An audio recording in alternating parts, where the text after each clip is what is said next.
In the ever-evolving landscape of modern pop music, where artists vie not just for chart dominance but for cultural immortality, Taylor Swift has once again proven why she remains one of the most formidable forces in the industry.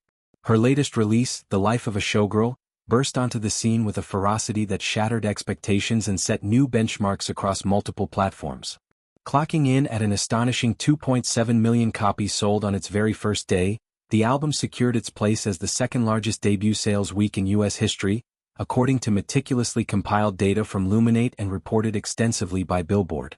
This figure isn't merely a number, it's a testament to Swift's unparalleled ability to mobilize her fanbase, known affectionately as Swifties, into a global symphony of support that echoes far beyond the confines of streaming algorithms and retail shelves.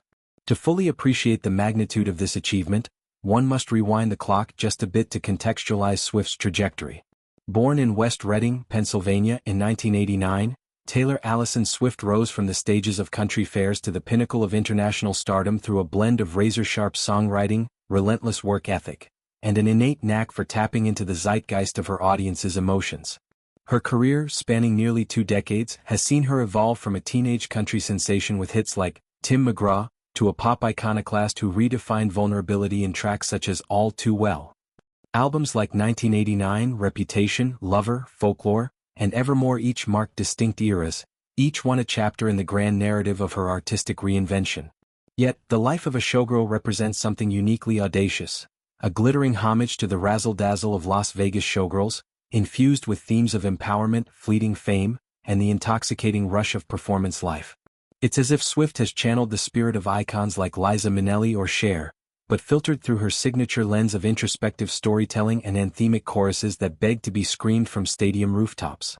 The album's debut wasn't just about sales figures, it was a seismic event that rippled through the digital ether.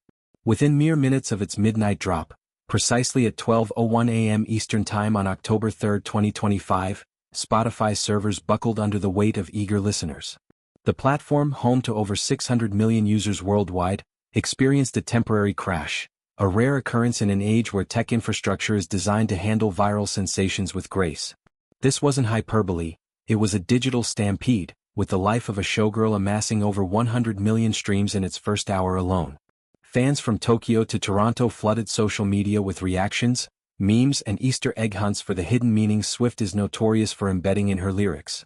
One standout track, the titular The Life of a Showgirl, features pulsating synths layered over Swift's crystalline vocals, painting vivid pictures of sequined stages and the loneliness that lurks backstage. Lines like "Diamonds on my skin, but shadows in my soul" have already sparked endless TikTok dissections, where users layer the song over montages of their own glamorous daily struggles. Delving deeper into the metrics, the vinyl sales tell an even more nostalgic tale. With 1.2 million units shifted in that inaugural week, The Life of a Showgirl obliterated Swift's own previous record of 859,000 set earlier in 2025 with the Tortured Poets department. Vinyl, once a relic of the analog past, has enjoyed a renaissance in the streaming era, driven by collectors and audiophiles who crave the tactile ritual of dropping a needle on a groove. Swift's embrace of this format, complete with limited edition gatefolds featuring holographic artwork of a showgirl silhouette, has turned her releases into coveted artifacts. Picture this.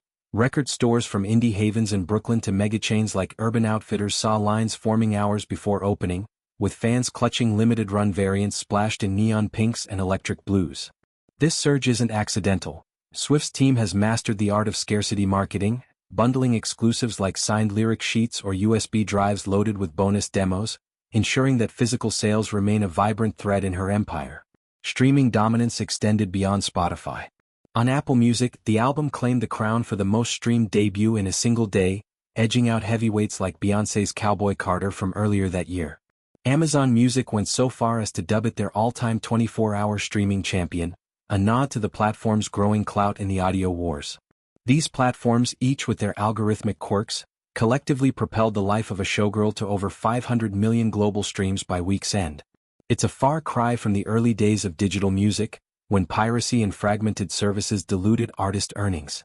Today, thanks to equitable revenue models and fan loyalty, Swift's windfall is as much about cultural cachet as it is financial triumph.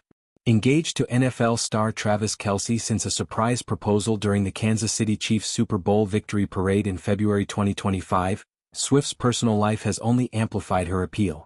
Whispers of wedding bells and collaborative tracks hint at a future where her music intersects even more boldly with pop culture's sports-mad underbelly. Yet, for all its brilliance, the life of a showgirl couldn't quite eclipse the shadow cast by Adele's 25. Released in November 2015, that album's 3.8 million first-week sales remain an untouchable monolith, a product of a pre-streaming golden age when physical and download sales reigned supreme. Adele Laurie Blue Adkins, the British soul powerhouse, captured lightning in a bottle with 25, an opus of heartbreak and healing that resonated with a world still reeling from economic uncertainty. Tracks like Hello became generational anthems, racking up billions of views and cementing Adele's status as a once-in-a-decade talent. Swift, ever the gracious competitor, has publicly lauded Adele as an inspiration, tweeting post-release, "Adele's bar is sky-high and I'm honored to chase it." This rivalry, if it can be called that, is more akin to a friendly torch-passing than cutthroat contention. Both women have navigated the industry's gender biases with poise, turning personal narratives into universal truths. The album's rollout was a masterclass in multimedia synergy. To amplify the launch, Swift unveiled Taylor Swift, the official release party of A Showgirl, a limited theatrical extravaganza screening from October 3rd to 5th in select IMAX theaters worldwide. This wasn't your standard concert film. It was an immersive spectacle blending live footage from a one-night-only Vegas residency, where Swift donned a custom Versace feathered gown, with behind-the-scenes vignettes of the album's creation. Directed by acclaimed filmmaker Joseph Kahn, known for his work on Swift's Ready for It? Video, the event grossed over $50 million in its abbreviated run, outpacing even the biggest Hollywood openers that weekend. Audiences emerged buzzing, not just from the music but from interactive elements like AR filters that let viewers try on virtual showgirl outfits via their phones.